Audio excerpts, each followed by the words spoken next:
हैदराबाद इलाइक़े पेटाबाद में gas cylinder जो धमाको 60 खां वधीक माण्हू ज़ख़्मी अस्पताल मुंतक़िल 20 खां वधीक माण्हुनि जी हालत गंढी जोगी वॾे वज़ीर सैयद मुराद अली शाह गवर्नर कामरान टिसोरी नोटिस वरितो कमिश्नर हैदराबाद खां रिपोर्ट तलब।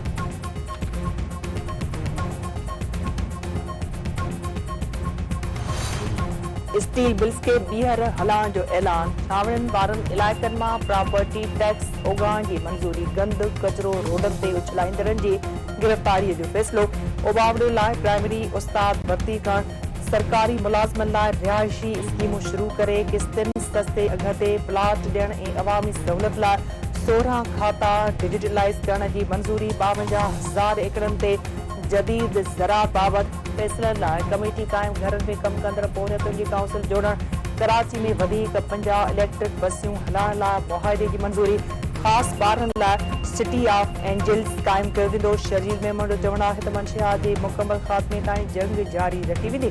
पीपल्स बस सर्विस लाइ महांगियूं गाॾियूं ख़रीद करण जूं ॻाल्हियूं बेबुनियाद आहिनि।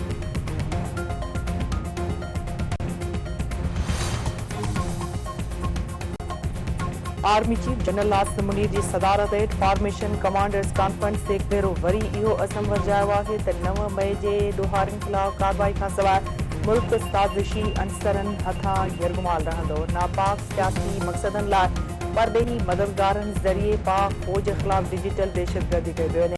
क़ौम कूड़ ऐं प्रोपेगेंडा कंदड़नि जे नापाक इरादनि खां वाक़िफ़ आहे। उन जी हिमत अफ़ज़ाई कंदड़नि ऐं संदनि मददगारनि खे इंसाफ़ जे कटहरे में बीहारे वेंदो। इजलास में मुल्क जी हिफ़ाज़त सलामती ख़ुदमुख़्तियारी लाइ पाक फ़ौज जे जवाननि या ऑफिसरनि जी क़ुर्बानीनि खे भेटा। पाकिस्तान ॿियो कम्युनिकेशन सैटेलाइट ख़ला में रवानो करे छॾियो। सैटेलाइट ज़रिए पाकिस्तान जे ॾूरांहनि इलाइक़नि में तेज़ तरीन इंटरनेट जी सहूलियत मिली सघंदी। वक़्ती सदर यूसुफ रज़ा गिलानी वज़ीर आज़म शहबाज शरीफ़ तरफ़ां पाकिस्तानी साइंसदाननि ऐं इंजीनियर्स खे वाधायूं। सदन चवणु आहे त सैटेलाइट मोकिलण लाइ पाकिस्तानी अवाम जदीद टेक्नोलॉजी मां फ़ाइदो हासिल करे सघंदो।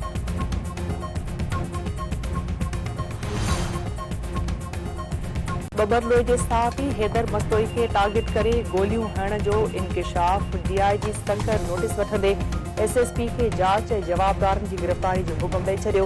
हैदर मस्तोई जो चवणु आहे त 2 मोटरसाइकिलनि ते सवार 3 हथियारबंदनि संदसि रेकी कई। 2 जवाबदारनि टारगेट करे गोलियूं हयूं। संदसि कंहिं सां का बि दुश्मनी नाहे। हुन हमेशह हक़ ऐं सच जो आवाज़ बुलंद कयो आहे।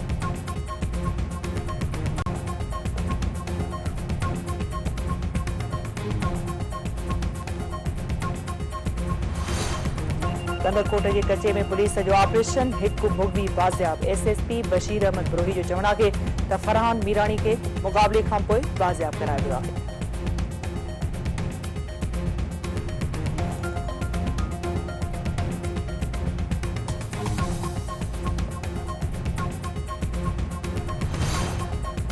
बने आकिल भरिसां ॻोठ बखू बहर में काहे इल्ज़ाम हेठि औरत क़तल। गाजी बहर पंहिंजी घरवारी खे क़तल करे छॾियो। जवाबदार फरार। मर्द पोस्टमार्टम लाइ अस्पताल मुंतक़िल।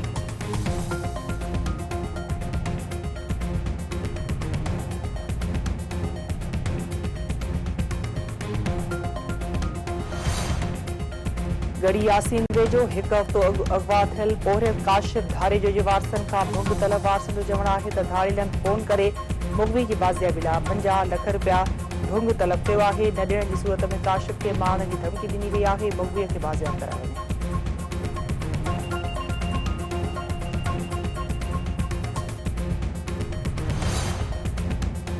दादू में नींगरी सां ज़्यादती वारे मामले जो जिरगो कंदड़ वॾेरो गिरफ़्तार। S section police Hussain Solanki खे गिरफ़्तार करे बदस केस दाख़िल करे छॾियो।